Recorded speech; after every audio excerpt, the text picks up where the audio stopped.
অনিকেতের মৃত্যুর ৫ বছর পর সম্পূর্ণ জানতে হলে ভিডিওতে একটি লাইক করে দেখতে থাকো। জমে উঠেছে কোন গোপনে মন বেসেছে ধারাবাহিকের গল্প।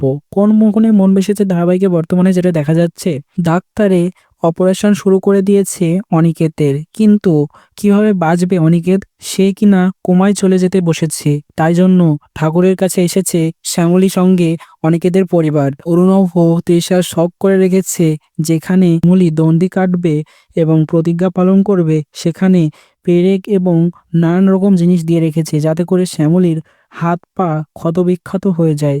হাত মুখ সব তার কেটে গেছে, তারপরেও সে থামছে না, সে দণ্ডি কেটে যাচ্ছে। এখনো অনেকগুলো দণ্ডি কাটা বাকি। কি হবে শেষ পর্যন্ত? অনিকেত কি মারাই যাবে? দেখা যেতেও পারে এমনটা যে অনিকেত মারা গেছে, শ্যামলীর সব আশায় শেষ।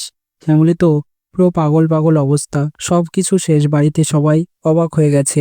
৫ বছর কেটে গেল, হঠাৎ করে দেখা যাচ্ছে আবার ফিরে এসেছে অনিকেত, কিন্তু সেটা নতুন রূপে ফিরে আসবে ৫ বছর পর অনিকেত। কিন্তু আসল অনিকেত যে মারা গেছে, শ্যামলের জীবনে কোন অনিকেত হাজির হবে, সে সবটাই দেখা যাবে গল্পের আগামী পর্বগুলোতে।